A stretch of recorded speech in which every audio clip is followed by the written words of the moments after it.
Thank you for listening to the Bjj Black podcast. We'll be bringing you Brazilian Jiu-Jitsu and good times. We hope to flatten your Jiu-Jitsu learning curve, help you get the most out of your grappling ability, and meet your goals both on and off the mat. Welcome back, my friends, to episode 69 of the Bjj Black podcast. Today we bring you an interview from Henry Akins. Henry is a black belt under Rickson Gracie. He received his black belt in 2004, and there's probably no person who has spent more time on the mat with Rickson Gracie. So it's going to be a great interview we have for you coming up. Really think you're going to have a good time listening to it and learn from Henry Akins. This week my schedule did not match up with Gary's, more my schedule than Gary's schedule, but I'm flying solo today because we couldn't make it happen. So happy to get Gary back on next week to help co-host the show. It's always a little awkward doing this by myself, so we should be back at our normal routine next week. But I really wanted to get the show out for you this week. Just want to remind you real quickly here that if you want a little bit more of the Bjj Black podcast, you could go online to either the website or on the Facebook page, and there's a little place to sign up for our email list. We send out one email every Tuesday. It's basically the show notes from the episode, and at the very bottom of that will be a link to a Dropbox folder that has some free audio books to download. Right now there's 3 in there. There's Breaking Your Limits, How to Compete in a BJJ Tournament Even If You Are Busy, and then Tilt, How to Make Your BJJ Game More Balanced. We've got some great feedback from those so far, and I'm looking to put a few more up in there pretty shortly here. We are still trying to put together some questions for a listener question episode. We don't know when that would be, but if you want to send us a question or get a hold of us for any reason at all, bjjbrick@gmail.com is the easy way, and also you could just message the Facebook page after you like it. You can send us a message, and me and Gary will both see those. Well, without any further ado, because there's no Gary here to bounce some things off of here, I will go ahead and play our quote from Rolly Delgado. And Rolly was our last week's interview, so if you missed that, definitely listen to this interview, but go back and check that out. It's really good stuff on there. He doesn't just talk about leg locks, but he does talk about leg locks, of course, but he has some really cool ideas about jiu-jitsu in general. So here is our quote from Rolly Delgado. From Billy Robinson, who passed away last year. Incredible martial artist, lifelong martial artist. And he was a wrestler, but they did submissions back in the day. And so, martial arts is kind of a weird term. He didn't put a gi on every day, but he's one of the most knowledgeable guys. His uncle boxed, Max Baer. He'd been around boxing and wrestling and submission wrestling his whole life. And he would say all the time, learn how to learn.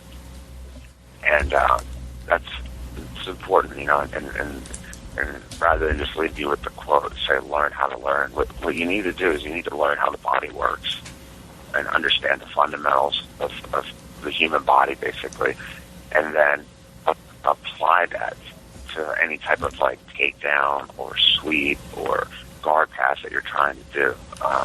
Just look at the fundamentals. You can't go left if your toes are pointed to the right.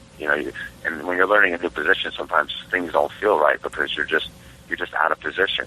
So if you learn how the body works and you learn how to learn, then it'll make it a lot easier on you in the long run. And I don't really know how to tell you to do that or tell the listeners to do that, other than to just kind of pay attention to the fundamental movements that are in the move. Don't get hung up on every single specific grip detail. First, just kind of understand the gross motor skills, and make sure you have that, and then you can refine those, fine motor skills. A good example of that would be talking about getting a good grip and then finding your power sources. You could apply that same those fundamentals, like learning how to learn. Like you understand that with the straight ankle lock now, and then you can apply that same fundamental to finishing the armbar. As rudimentary as it is, you see people get caught in arm bars and somebody doesn't tap because their arm is just a little flexible and they're stubborn, and the guy can't break the arm, and he's trying, but his hips will only go up so far, But if you can stop and think basically what I'm trying to do is bend this arm further than I can. And then you look back and you go, oh man, Ronda Rousey puts it against her hip because these girls are super flexible and not tapping. So rather than just hugging it to her chest, she'll put it against her hip. And then she has a lot more room to push that arm and make it bend a lot further. And so you're just looking at the gross motor skills of the position. And if you learn how to learn and learn how to look at things from that perspective, it'll help you a lot. It'll help you a lot when you're trying to learn some of these more advanced movements, like De La Riva sweeps or specific guard passes. You get to really understand where people's balance comes from and how the body works. So that learn how to learn is definitely a good quote. And I like how you were talking about earlier when we were talking about legal leg locks and talking about Billy Robinson there. And I remember you were saying he was the one who really helped you with a power source. You were talking about how to figure out how to learn to create that power into your straight ankle lock. So I think that's awesome. He uses that quote, and then he help he makes you learn that way too. That's awesome. Yeah, and that's his legacy, man. He's gone now, and that's his legacy. So that's as good as it's going to get for any of us. Yeah. To be able to leave, a little part of you that goes off. It's easy to do that with people in your immediate family. We all, of course, want to be good fathers, good brothers and sisters, but as far as our professional careers or as martial artists, he was definitely able to leave his legacy that way. The quote this week was "Learn how to learn" from the legendary Billy Robinson, shared by Rolly Delgado. So that was a good one. Thanks, Rolly. Let's go ahead and move on to the article of the week. This article is by jujitsutimes.com. It's a very active blog.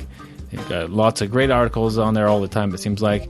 I do recommend going by and liking their Facebook page, and that way your newsfeed constantly has cool articles to keep you up to date on everything. This article is Stepping Off the Mat's Top 10. And I saw that, and I didn't really know what it was going to be about, but it's the top 10 things that could be done when stepping off the mat. The first one is bow off the mat. Some schools do this, some don't. But that's, if your school wants you to bow, definitely take that in and bow when you get off the mat. Slip on sandals and grab my water. That's number 2 thing. I guess number 3 thing is water. Goes down the list about getting clean, changing clothes, washing face and hands. And then when you get home, stuff goes in the wash machine immediately. And after all that, you're clean, your stuff's in the wash machine, getting cleaned up. Take some notes. Then that's definitely the area that I think a lot of us lack on, that it would help us remember what we're doing and put some organization into our game. But it's a short article. It's very good. It just kind of reiterates the importance of things when you step off the mat. Rehydrate. Start worried about hygiene and getting clean, and then when you get home, you got to get that gi washed immediately. The number 10 thing on the list here was to thank everyone for their time and help. So that's just like an ongoing thing, I think, is when you have a good session with somebody, it doesn't hurt to reach out to them, some text or online or something like that, and say, hey, thanks, that was a good workout. That's usually appreciated. The article is on jujitsutimes.com. It's called Stepping Off the Mats Top 10. I'll put a link to it on the show notes. That way we can go through and read all 10 of them and really soak it in there.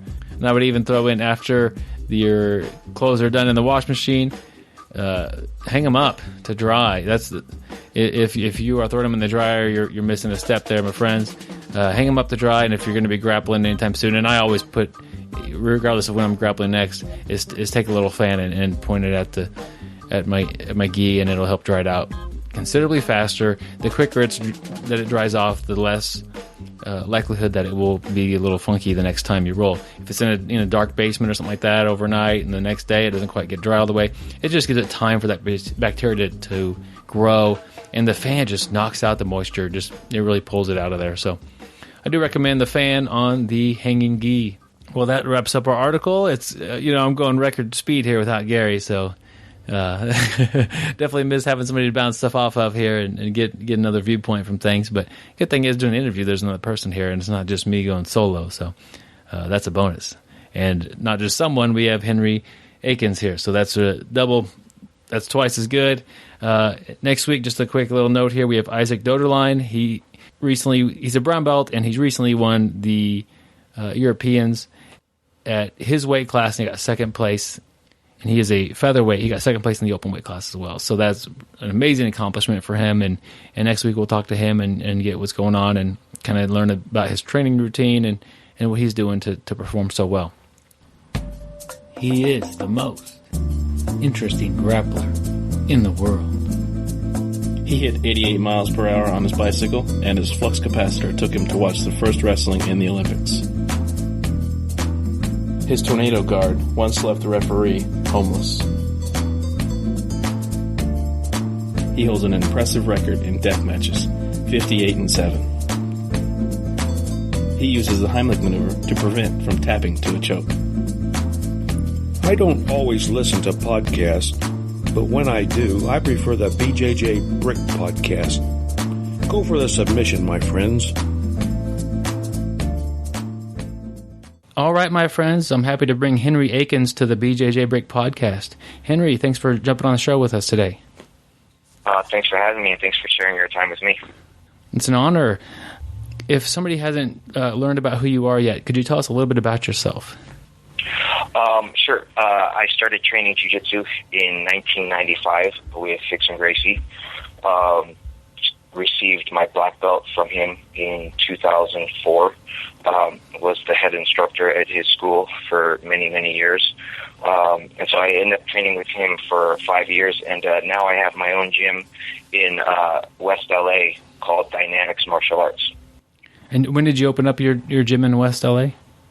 I opened up my gym in 2010, and the idea for it was to bring together some amazing high-level martial artists in kind of separate fields. So one of my partners is Anthony Hardonk, who is a former UFC heavyweight and amazing Dutch style of kickboxing. He fought in K1 for many years. And the other person involved in the gym is Vladimir Matyushenko, who is a six-time Soviet national champion for wrestling and also a UFC and Bellator and IFL veteran. So, just basically just to bring together different aspects of martial arts and make sure that we have very, very high level of instruction and everything. So, yeah, that looks amazing to have that you three heading the instructions in the gym there. That's really cool. Yeah, it's pretty crazy. I think it's very, very rare to find that, even, at a school to even have like a person that actually has experience, in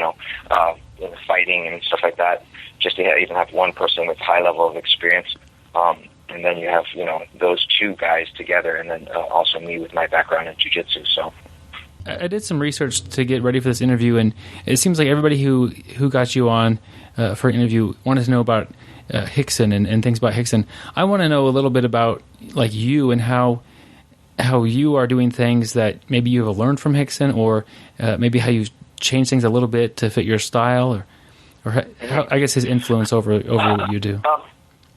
Obviously training with Rickson, I intentionally sought out to train with him because he is the best jiu-jitsu practitioner in the world. I was really into, his mindset, his philosophy. And so, of course, training with him for so many years had a huge, huge, huge influence on me and my style. So for me, it's very, very similar to his mindset and his philosophy of sticking with the basics, trying to perfect all the basic movements, understand all the subtleties in each position, and not having to learn, 1,000 techniques. Also, making sure that jiu-jitsu that you learn is effective, whether you have a gi on, whether you don't have a gi on, and whether you need to use it maybe in the street to protect yourself or to protect someone you care about. So, that's kind of my philosophy, and he had a huge, huge, huge influence in that. So you prefer the more fundamental techniques, maybe would be the way to say that, and techniques that don't rely on one thing, gi or no gi, that work best with or work great in every situation. Exactly. And you want to? No, I mean I think it's just really important, to one, have a jiu-jitsu style that doesn't rely on grips, because at the end of the day, like living here in Southern California, people are in shorts, T-shirts all the time. So the weather's, nice weather most of the year. So, if you need to use jiu-jitsu for self-defense to protect yourself, sometimes you don't have grips available, So I think that's very, very important. And also focusing on jiu-jitsu that will work if you need to protect yourself. Obviously, there's a lot of movements and things you do in jiu-jitsu that kind of put you in danger in a situation where striking is involved. And I think that the way you train is how you're going to react in a fight. You don't have time to really think things through and adjust your strategy or adjust your movements or play a specific, change up your game. So, my focus has always been on how to use jiu-jitsu as a martial art, as a way to not only instill confidence in a person, but also so that they feel confident if there's ever some type of confrontation, that they feel prepared that they can deal with it. You have so much great talent in your school there that teaches. Do most of the students come seeking to learn the martial arts as a self-defense, or to learn the sport aspect of it, or both, or what do you get? You know what? People come to us for everything. I mean, some people are interested in just losing weight, and they have no idea who we are as instructors. Some people specifically seek out either me or Anthony or Vladdy. Some people just come because to do it. We have a lot of professionals that train there. Guys that are actually fighting professionally, and then we have we have doctors and lawyers. So it's basically the whole gamut of people with different interests. And so that's one of the great things about our gym is that we satisfy all those needs. Yeah. Do you think it's common for a student to come in and for the desire to learn some self-defense, and then after an amount of time they feel that they have attained that, and then they tend to veer off that path sometimes? Maybe not at your school, but in some places? I think for the most part, when the student comes into the school, they have a trust in their instructor. They're willing to pay you money to provide them what they think is, going to help them in their life. And I think most of the people that come into a martial arts school to learn are there to learn a martial art, something to help them to protect themselves that they can use as a defense. I think the competition aspect comes secondary after someone's been training for a while and has developed some confidence. Then they're thinking, okay, I want to compete and test myself now. And then that kind of develops.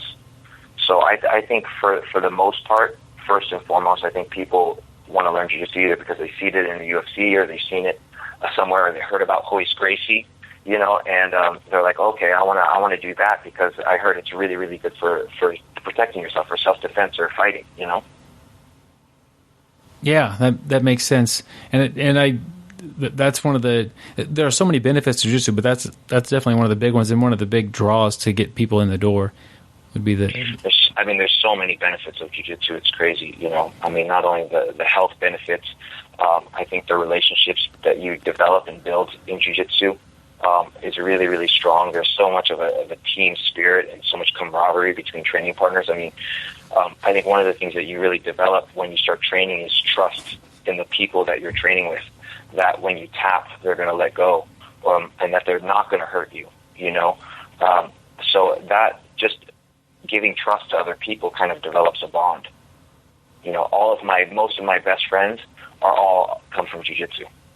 Yeah, that's it. Most of my best friends have choked me, and that's weird if you don't do jiu-jitsu to have your friends try to put you to sleep.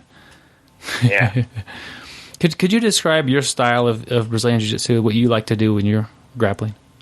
My style is a very, very simple, very basic style.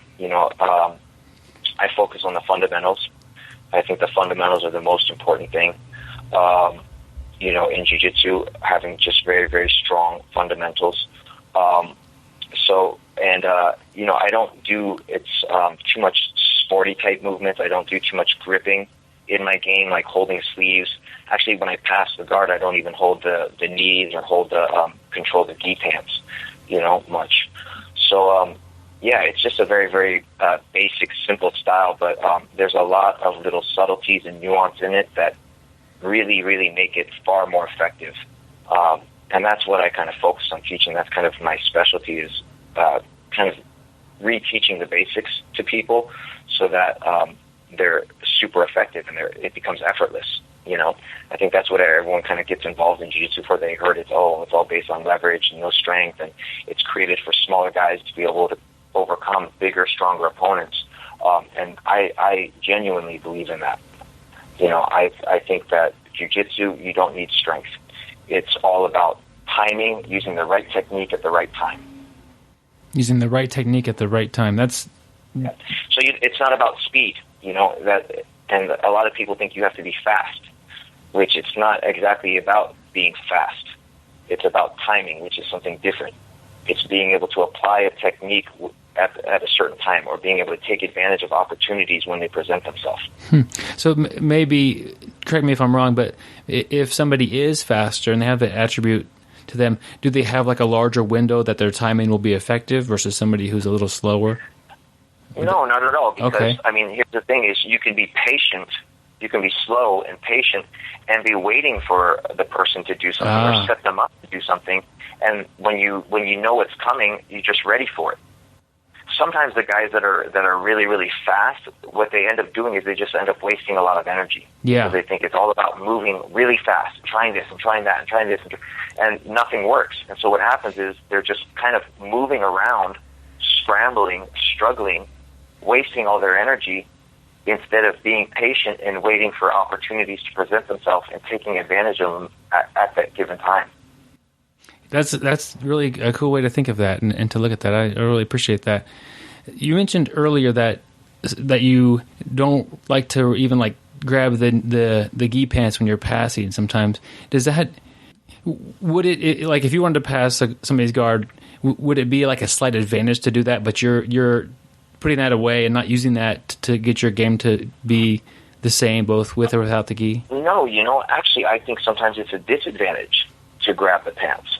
Because, for example, like say a spider guard situation, where a guy has his feet on your biceps. When you grab the pants, basically what you're doing is you're securing your arms to his legs, right? Yeah. And so when you secure your arms to his legs, you have to think, well, what's stronger, his legs or your arms? Yeah, his legs are significantly stronger. Legs, right? So who actually has the control?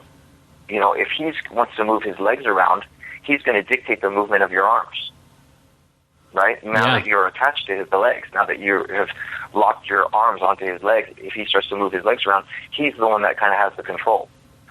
So, there's a lot of times where it's not really a benefit, because now you give the control to your opponent. Yeah, that makes sense the way you explain it. I find myself doing... I think this a similar thing that I don't want to play a gi specific game or even do no gi techniques that won't really work as well in the gi because my training time is limited. I may only get to train 3 times this week, and all 3 of them might be no gi, and so I don't want to put my gi techniques on the shelf this week and not even do those until I get back to putting the gi on. Right. Do you think that's an advantage? It's possible to develop a style that transfers very easily between gi, no gi, and MMA, and you can be very, very effective at it.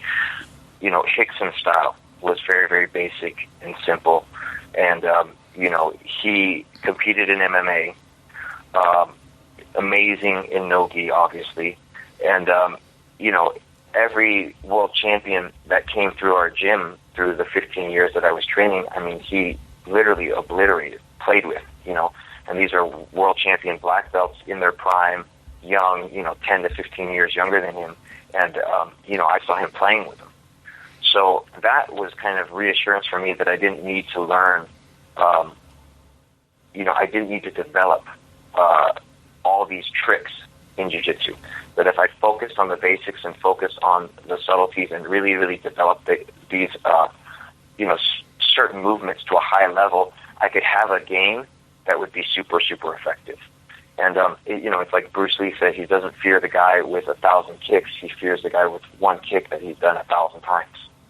Yeah, exactly. And I think that's a common problem with students today. They may not even realize it, that a lot of times they are being taught the basics in their class and they feel that they understand them, and then they go home and they watch YouTube and the stuff online and they get the advanced moves and things like that. How do you think that's affecting most of the students that end up doing that? Well, I think what happens is after you start learning jiu-jitsu and you start learning the basics, there comes a point where you feel like it's a struggle because now these other guys know what you're going to do, and now you're not able to apply these techniques as easily. So that's a big problem. There's a lot of subtleties in the basics that often don't get shown or don't get taught or are not really understood or not even picked up.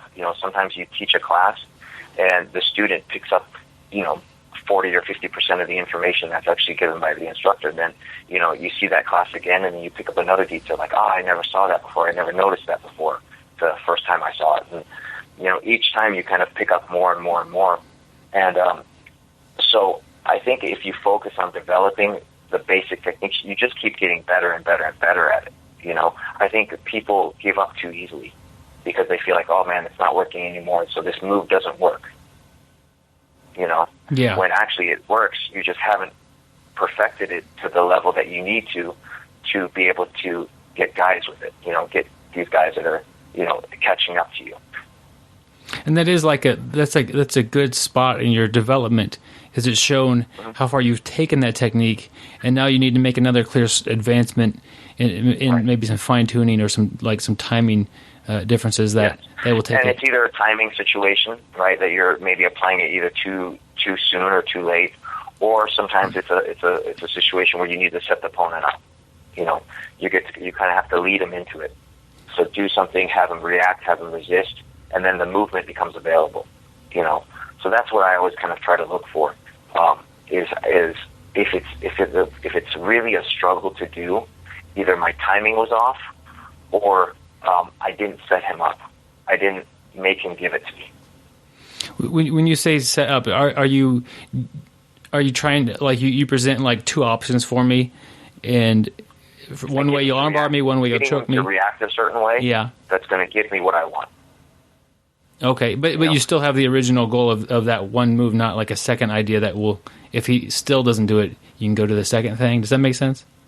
Yeah, no, it totally makes sense. And I mean, the thing is, when I'm training, I kind of have all my options available. I don't, I try not to get tunnel vision and focus on one specific move, because you never know what can happen, right? You never know how the person's going to react.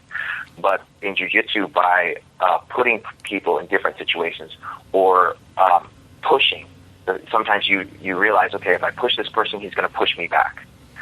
So, that's a setup, because as soon as he pushes me back, maybe he's going to give me his arms because he's pushing me. He's stretching his arms out. So there's a chance that might not happen. So the idea is to always have options available for whatever your opponent's doing, But for a specific technique, like if I'm trying to set up a hip bump sweep or a scissor sweep, there's certain things that are necessary for those things to feel very effective and effortless. Yeah. Like if a guy is laying on top of you, like holding you down, it's going to be very, very hard to hip bump sweep. Yeah. But if he's sitting backwards in posture, you can use that technique, right? So how do you get him to sit back in posture? Well, maybe if you try pulling him in a little bit with your legs, and he's really fighting to stay up, he doesn't want to get pulled down, he doesn't want to get his posture broken, then you can use it at that time when he's really trying to push out or push back or sit back. And so then in that situation, it'll become easy. Does that make sense? Yeah, that's very clear to me now, and I understand exactly what you're saying. You started training Brazilian Jiu-Jitsu in 1995 with Rickson. How has the school, the classes that you walk into, the atmosphere and the culture of Jiu-Jitsu, has that changed much since then? Not for me. I try to instill the same values in my students. I try to keep things pretty traditional at my school, maintain obviously a level of respect between everyone. I don't know how it is for other schools. So, but I think in general it's pretty much the same. The only trend I see more is a lot of schools more kind of heading in the sport direction than the original intention for jiu-jitsu was kind of self-defense. But, Is that just because of that's where I think it's because that's what gets the most exposure. Yeah. If you go into any magazine, you look at any magazine, who are they featuring? They're featuring these guys that are all world champions. And so now people start looking at them like, oh, I want to be like this guy or that guy because, these guys are kind of, in the jiu-jitsu world, they're kind of celebrities. Yeah. They've won a bunch of tournaments. And so people start to try to emulate, whoever they look up to.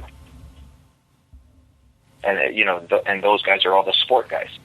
I mean, if it was, if the focus was different, if you go to the jiu-jitsu magazines and you see all the guys that are, the best teachers focused, which many times in jiu-jitsu I feel that the best athletes and the best competitors are not always the best teachers. Absolutely. I think the focus for a competitor is the complete opposite for the focus of a teacher. If you're a competitor, if you're competing, the focus is on yourself and your training and how you're doing and your nutrition and everything like that. So it's you have to be completely focused on yourself.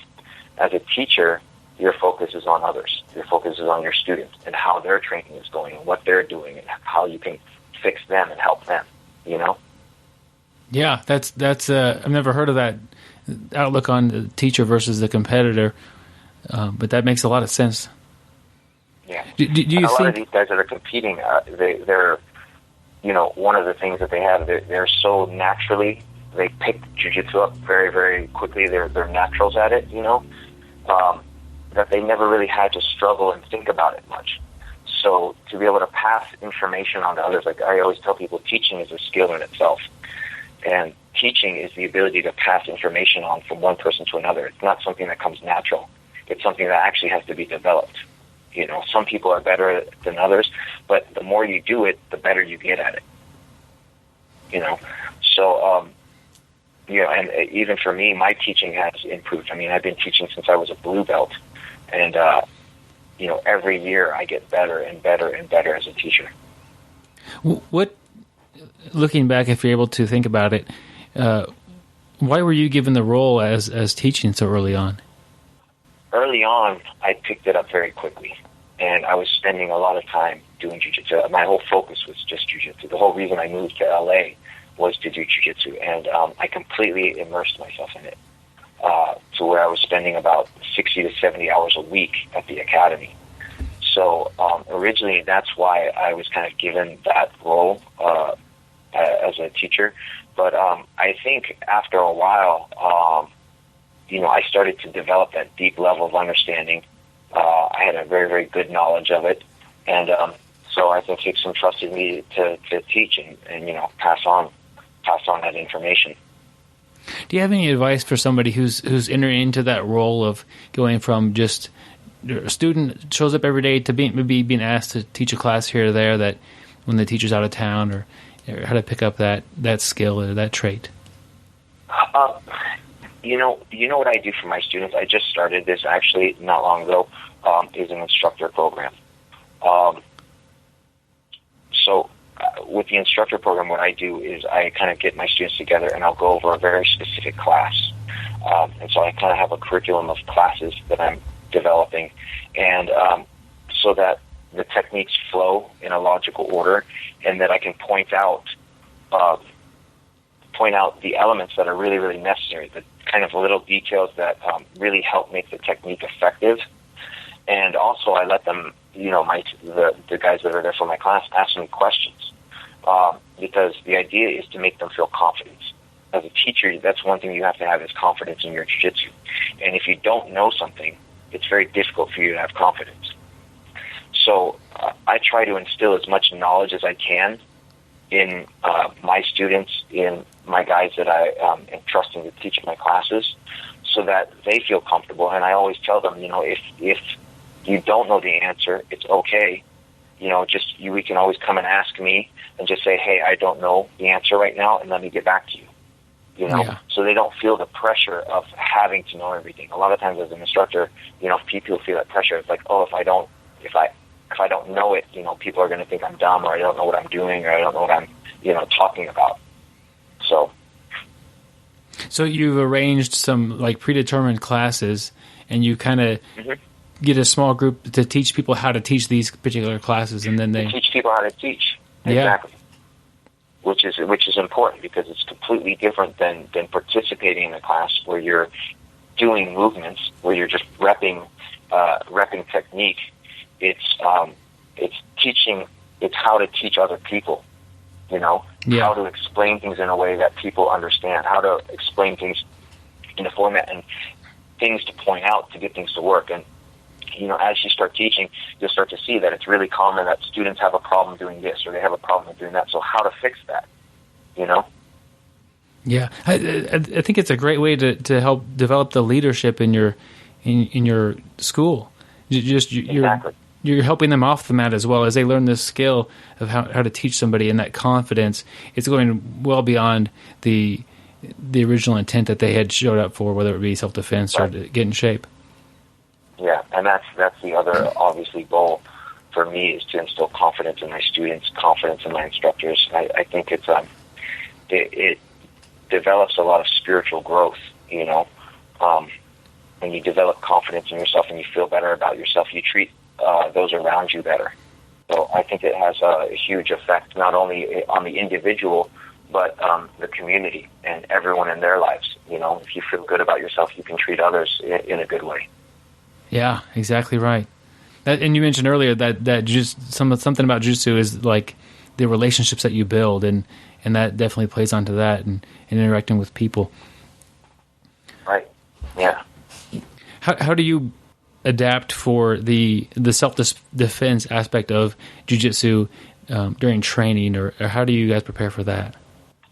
So I have one class a week now that I do where after guys have kind of gotten the basics down of jiu-jitsu, once they've been training with me for a few months, I have a class that's available to them where we actually put on gloves. It's a no-gi class where we put on gloves, and we deal with striking. We deal with striking from all the different positions, all the different angles, people moving around. And so I don't want to say it's an MMA class, because it's not an MMA class, and it's not by MMA rules, because we talk about headbutts, we talk about kneeing someone in the face when they're on the ground, but it's basically how to deal with strikes when you're on the ground. So it kind of makes people very, very aware and conscious of how to protect themselves from, not only submissions, but how to protect themselves from strikes, when the fight gets to the ground. So I have a class specifically for that really develops that awareness. Do most of the students that are eligible to take that class, do they take that? Do they go in there and train that as well, or is it a? Oh yeah, it's a super popular class. Cool. It's a super popular class, and this is not a class where guys are beating each other up. The whole concept, the idea is not for me to tee off on my training partner. It's for me as a training partner to help my partner be aware that in these positions or in these situations, certain strikes are available. Like if I move my head here, if I'm in this position, I can get punched in the face, or I can get kneed in the ribs, or I can get kneed in the body, or I can get punched in the stomach. So it's just making the student aware of where the strikes are coming from, where the danger can come from, and how to defend it. So much of self-defense is mental and being able to avoid the situation. Do you guys address that much? Mental. Well, I think training itself does that. Okay. I always tell people that basically that's the whole reason we train. That's the whole reason we train as much as we can, because if you can learn something and do it after seeing it once, you wouldn't need to keep training. The idea is when you see something and you repeat it hundreds and thousands of times, it becomes subconscious. It becomes so that when you feel it or when you need to use it, you just react without thinking. It's like, driving a car. If you've been driving a car from the time you're 16, after a few years, you could have a conversation on the phone. Your mind can be on the conversation, and you can still drive and get to your destination without even really being aware and conscious of how you're driving. Yeah. Right? And even I like the car analogy because if something happens on the road, your foot hits that brake so fast that your brain doesn't even have to tell your foot to move. That right. You're trying to avoid that. Signs, you're stopping at stoplights. You're making turns. You're looking in the mirror and checking. But you're even though you might be having a conversation with the person sitting next to you, and that's because driving, after you've been doing it for so many years, so much, it becomes subconscious for you. You don't have to be constantly doing it. If you think about when you first get into the car when you're 16 years old, how nervous you are, and how you're like, oh crap, I got to put my gas in the. When you first took your driver's license test, right? You're checking all the mirrors, and you're so aware and present. Yeah. And oh, am I backing up? Am I reversing? And you're looking at all the stop signs, and you're paying attention when I need to flash to get over. And that all kind of goes away after you've been doing it for a few years. So that's the purpose of training, is to practice it enough so that you don't have to think about it. When you need to use it, it's there already. You just, you'll notice in training, the times that you kind of train the best is when you kind of just go into autopilot and you just kind of reacting to what's going on in the moment. Yeah. Are there some positions that in jiu-jitsu that work great, even with like the light striking, that don't really work as that well in actual self-defense that students should be aware of? Every position presents its own set of problems and presents its own set of situations that you're going to have to learn how to deal with. Okay, that makes sense. It's the same. The beauty of that is it's the same way of training, just altering it slightly for. I mean, to think about what might be happening in a true self-defense situation. It's right. You have to be aware of all the possibilities. What are the possibilities from this position? How can the guy move? What can he do? How can he react? That could cause a problem with it, and how would I deal with it? So that's the amazing thing about jiu-jitsu is there's a lot of problem solving involved. It's very, very, very, very cerebral. Yeah. Well said. Speaking of using your brain to solve problems, like the opposite of that, a student that comes in and is wanting to use a lot of strength and energy and those physical attributes that they have at the time, how does that maybe slow their learning or affect their training? I mean, it's a huge roadblock to their learning, because normally what happens is the time that you need to use strength means there's either something wrong with the technique or the timing of the movement. And so what happens is if you always try to compensate with poor technique, with strength, with muscle, or you always try to compensate with bad timing by muscling through things, it really stops your growth because you never ever develop, you never really get to develop the pure technique or the pure timing of the movement. You're trying to force something. So two things happen. One, you get tired really, really fast, right? Yeah. You're exerting yourself all the time, you're going to get tired really fast. And two, it never really allows you to, it just really stunts your growth, The main idea, the whole purpose for jiu-jitsu is everything should feel effortless to do. Shouldn't use any strength. And if it does, it means you're doing something wrong. So that's a good time to either ask the instructor, like, hey, I tried to do this, but it felt like I had to use way too much strength. What am I doing wrong? Yeah. And it's either you're missing some details of the technique, or that opportunity wasn't really there, and you're just trying to force it. So how do you convince a student who is performing well but using strength, and they feel like they're doing a good job, that maybe they should tone it back a little bit, and for a little while they won't do as well on the mat. They won't get that instant gratification. It's a big ego crush. It crushes the person's ego, and I think that's one of the things the martial art is. As martial artists, is it teaches us to be humble. You have a big, strong, tough guy that comes into a gym and gets, tapped out multiple times by guys much smaller and weaker, and it kind of humbles you a little bit. Then they're like, oh man, that's something I need to learn. So I think, the main thing is you just have to explain to them that it's not about winning. It's not about tapping the other person out. It's about learning. It's about growing. And in order to learn and to grow, sometimes you do need to kind of put yourself in bad situations. I mean, that's where most learning and growth comes from, is from difficult situations, So especially like bigger guys that are really strong. Anytime I see a big guy training with a really small guy, I always walk up to him and say, hey, try not to use any strength. Yeah. Because, I mean, it's easy to muscle through things, and it's easy to overpower guys that are weaker than you, that maybe have the same level of technique, but are weaker, But also, the big, strong guys, what I normally see in gyms and places I travel are the ones that take much longer to develop a high level of technicality because they're so used to forcing and muscling through things. Yeah, I think every gym has some pretty good blue belts or some purple belts that are the smaller framed person, and those individuals are very talented and have developed that skill because they've had to, because they've dealt with the guys getting smashing them all the time, and they develop the ability to deal with it without using strength, by using movement instead. Yeah, and it's hard for a student who has strength, who the bigger guys, to always not hard. Use it. Yeah, it is hard because the other thing too is strength is relative. You have a huge guy. Say you have a world champion powerlifter. Well, 50% of his strength is maybe 100% of your strength. Yeah. So you could tell the guy, hey, go 30%, but he still feels like he's going super, super hard. Yeah. And you're like, geez, dude, I told you to go easy, and you're still going super hard, but maybe it's going easy for him.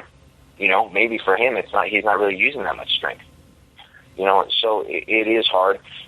The main thing I tell people is just try to relax as much as possible so that you can just feel and be aware of the movements and just try to play with the timing and see if you can do things so that they don't require any effort. But yeah, strength is relative.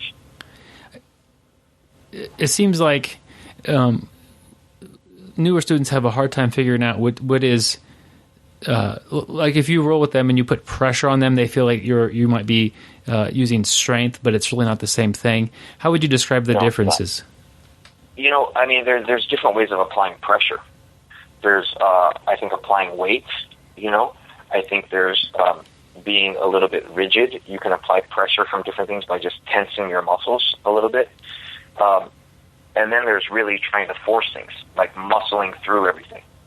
So I think there's different ways that you can kind of apply pressure to your opponent, without using strength. Without just squeezing them with your... Exactly. And that's a really hard distinction because it's different in every position, in every situation, Yeah. How much of when it seems like when I feel pressure, when I'm dealing with somebody who's got a lot of pressure, it seems like most of the time they have moved their weight to my lungs. Does that make sense? Yeah, that's a type of pressure, right? And it's mostly weight distribution, where maybe they're laying on your chest and you feel like you can't breathe. Yeah, something like that. Yeah, so that's basically weight distribution. That's one form of applying pressure, right? Where you're using your weight, and that is probably one of my favorites. And what I'm known a lot for is how to use your weight to apply pressure, because especially when you're on top, it's very, very easy to kind of constantly be kind of leaning on your opponent and applying your weight, which doesn't use any strength, but it feels like if you're on the bottom, it feels like you're getting crushed. Yeah. So what would be... So that's a completely different thing than squeezing the crap out of someone, Yeah. That's one type of pressure. What would be an example of a different type of pressure? Like another type of pressure, just feeling like smothered, Okay. Like smothered, like there's no space to move. And so that's mostly about soaking up the gaps, and kind of molding into all the space. So it's not so much that the person can't move, but it's almost like a claustrophobic feeling, where you're constantly kind of like moving with your opponent and just kind of staying tight to them. Yeah, that makes sense. So it's a very, very different type of pressure. It feels like, it feels like you're swimming in quicksand. And maybe you get that claustrophobic feeling kind of honing in on you. Yeah, it just feels like so, it's hard to describe. It just feels like like you're constantly struggling. You're able to move, but you're constantly struggling. I need to work on that type of pressure myself. It will come. It comes, What would be some... How long have you been training? I've been training since 2002. Okay, wow. So I've got a little bit of time, but I'm still learning. I'm working on my basics all the time. I'm just trying to get a little bit better every day. And that's how it goes. Yeah, as long as you can progress a little bit every day, you're making progress. You're heading towards that direction. Yeah, and some days it feels like I'm not, but I really feel that even if you feel like you're not making progress, you probably are. You're probably getting better. It's like the stock market, it's ups and downs day to day, but in the long term, it's always going up. Yeah, If you look at the graph over a 10 or 15-year period, and some days you're not feeling physically good. Some days your mind is somewhere else when you're training. Maybe something happened at work or something happened with your girlfriend or your wife, and you're not really present in the moment, and that's going to have a huge impact in your training, your concentration, and your focus. So some days you'll feel like, oh man, I suck today, and then some days you feel like, man, everything felt so easy and so natural today. And that guy that I normally have problems with or gave me such a hard time last time, it was easy today. So, right, that's life. Yeah, that's one way that life and life on the mat are very similar. Mm-hmm. What would be so many similarities? What would be a good goal for a student for their first year of doing jiu-jitsu? For their first year, I think for the first year of jiu-jitsu is really just trying to survive in all the bad positions. I think that's kind of the first step, is seeing if you can survive when you get mounted. It's not even about escaping, it's just seeing if you can survive and not get finished. Seeing if you can survive from the bottom of cross-eyed and not get finished or mounted. Seeing if you can survive, because once you develop that ability to survive, then what that does is it buys you time for everything else. It buys you time to get out. It buys you time to be able to do other things.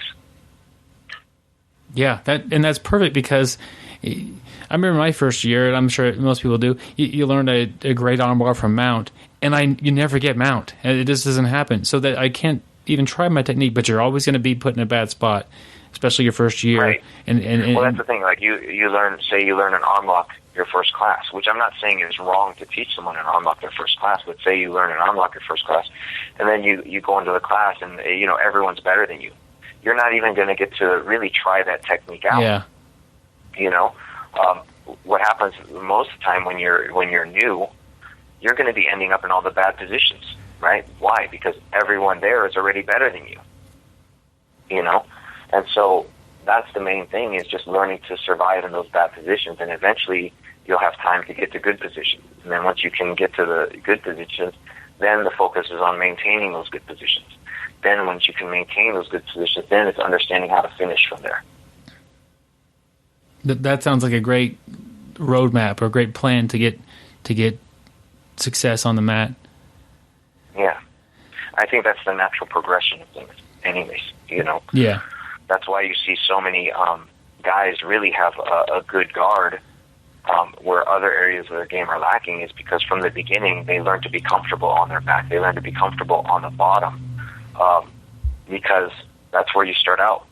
When you start training, you're always on the bottom. Yeah. And so they start to learn to be comfortable on their back. They start to learn to be comfortable playing guard, because that's the most dominant position from your back that you can have. If you're on your back, you want to have the guy in your guard. That's a position where you can actually still win fights. And so that's kind of the first area that a lot of people develop, is their guard. And it makes sense. I mean, just the way you explained it, how natural the progression of it is, and that's what you're going to naturally be good at, where you're spending your time and developing your technique. Do you have any sponsors you want to thank or talk about? Yes, I do. I would like to thank OTM on the mat. They've been a sponsor of mine for a long time and supported me in my jiu-jitsu journey. And the owners, Gumby and Scotty Nelson, have been amazing friends throughout the years. And they do so much for the jiu-jitsu community. OTM was one of the first websites out there specifically for jiu-jitsu. And they sponsor and help so many athletes and so many guys upcoming in the jiu-jitsu community. They're kind of a staple of the jiu-jitsu community. And there's so many new brands that are coming up now, gi brands and stuff like that. But OTM has kind of been around forever, and they've been such a huge supporter of the growth of jiu-jitsu. So I definitely like to thank them. Yep, onthemat.com. Yep, they're legends in the grappling community. Yeah. How can somebody get a hold of you or contact you? So I have a couple. I have a Facebook page that you can like. I actually just started it recently, and so I'm starting to transfer all my personal. Everyone was kind of hitting me up on my personal page, so I'm starting to transfer all my jiu-jitsu related stuff to just a kind of separate Facebook profile page. So that's the main way on Facebook, or if you need information on my gym, it's www.dynamixmartialarts.com, and we're in West Los Angeles. So anybody that's ever traveling to LA is more than welcome to come by the gym and train and take a class. There's no politics at my school, so for me, I'm open to teaching everybody. I think that everyone in jiu-jitsu is kind of a big giant family. We all share the same passion. And for me, I'm here to kind of help people, to help grow that passion, and to help people really understand jiu-jitsu as an art form. Yeah, I like that. We are a big family, and I think sometimes people forget about that, and they get rivalries going, but in reality, crazy. We all love the same thing. Yeah. It's like the world, it's like the world. You have all these small bands, and they all want to go to war and fight each other. And, they try to look for the differences in each other when really we all need each other to survive and to grow and to move forward. If I didn't have other guys training that I could compete against, how are you, these are the guys that you're competing against are your friends. They're there for the same thing you are, because to grow and to test themselves, so you need that guy. Otherwise there's no competition. Yep. Right? So yeah, it's all one big happy family, in my eyes. Yeah, I'm with you. And if you think about when you see a video online of some guy using jiu-jitsu to defend himself, you don't ask what school did he train for. You just say, good job for him for doing jiu-jitsu and protecting himself. And that's the thing. At the end of the day, you see someone using jiu-jitsu to, on all these videos, self-defense. You're proud of the guy. You're like, man, I do that too. That's, you relate to him. You're like, man, he used jiu-jitsu. That's what I do. So, yeah, it's not about, the inner school politics and all that stuff. Yep, I'm with you on there. It's been a lot of fun talking with you. I appreciate you coming on here. Thank you. Yep, bye-bye. All right, have a good one. Bye. All right, that wraps up our interview with Henry Akins. Really want to thank him for his time. He was very friendly, off the air, and just real considerate guy, and can't recommend reaching out to him, liking his Facebook page there, and keeping up with him. He was really good to work with on this interview, and I do appreciate everything he did for me on this. Like I said earlier, next week we have Isaac Doderlein. He's an up-and-coming, he's a brown belt that's tearing it up. He won the European champion at his weight class, which is featherweight, and then he also got second in the absolute weight class. So just phenomenal grappler coming up there, and we definitely want to get him in front of you guys to see what he's up to and what he's doing to perform so well. Have some friends here to thank. We've got lots of new reviews on the podcast on iTunes. I'll kind of run through a few of these here. Rooster Tails, funny. It said last month, started listening to the podcast. I was a no-stripe white belt. After 2 podcasts, Rooster Tail is now a seasoned one-stripe white belt. So amazing podcast. Thank you very much for that. Great information you passed on to the newcomers. Glad you like it there, Rooster Tail. IK433, I like your name, that's really good, says, you guys are pretty awesome, so thank you for that. And has fun with the podcast, great interviews and guests, and then always enjoys the most interesting grappler in the world bit, which thank you for that. You know, sometimes I wonder if those are funny or not, just trying to throw some things together and try to change things up a little bit for you guys. Washes their white belt on here, posts their 5-star review. All these are 5-star reviews. It means a lot, guys. Really appreciate these, and it helps get the word out about the podcast as well. Washes their belt, says, I drive for a living, so gets plenty of Byron and Gary time daily. So, wow. Hope that's not a bad thing. Anyway, helps aid with the obsession of BJJ, and that is the Gee's knees. And if he were to ever miss a podcast episode, you know, I'm assuming he didn't say here, but he would assume he would feel like a wounded tiger. So keep on keeping on, and that's what the plan is here. And of course, the wounded tiger is the classic knock on Gary's joke. He always wants to come at you like a wounded tiger for some reason. I still haven't quite figured out where that joke came from, so maybe somebody will help me out on that.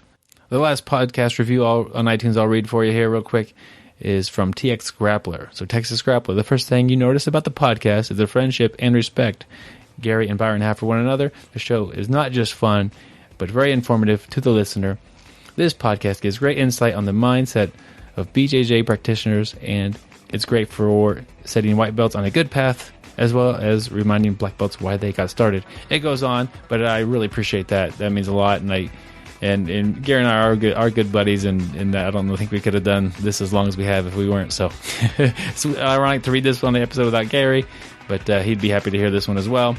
If you want one of our gi patches, I'm giving them away. If you write a review like that or anything like that, send me an email at bjjbrick@gmail.com. We'll get your information, your address, something like that, and tell me you wrote a review, and I'll be happy to mail you out a BJJ Brick gi patch. I'm going to give out a shout out to my friend JP, who says that he was listening to the podcast for 4 hours while painting the walls of his school. That is awesome. I remember painting my house, and I listened to a lot of podcasts. I didn't listen to myself because that's just weird, but it helps pass the time. I know what you mean there, buddy, and 4 hours in one chunk is a lot for anybody to take in, so I hope you're doing okay. We'll catch you guys next week. Follow us on Facebook, Twitter, wherever else you'll find us. Email is bjjbrick@gmail.com. If you're in the Wichita, Kansas area, give us a holler, and we'll be happy to train with you, my friends. We'll catch you next week. Thank you for listening. I hope you find the time today to roll. After all, the best way to get better at Brazilian Jiu-Jitsu is to do Brazilian Jiu-Jitsu.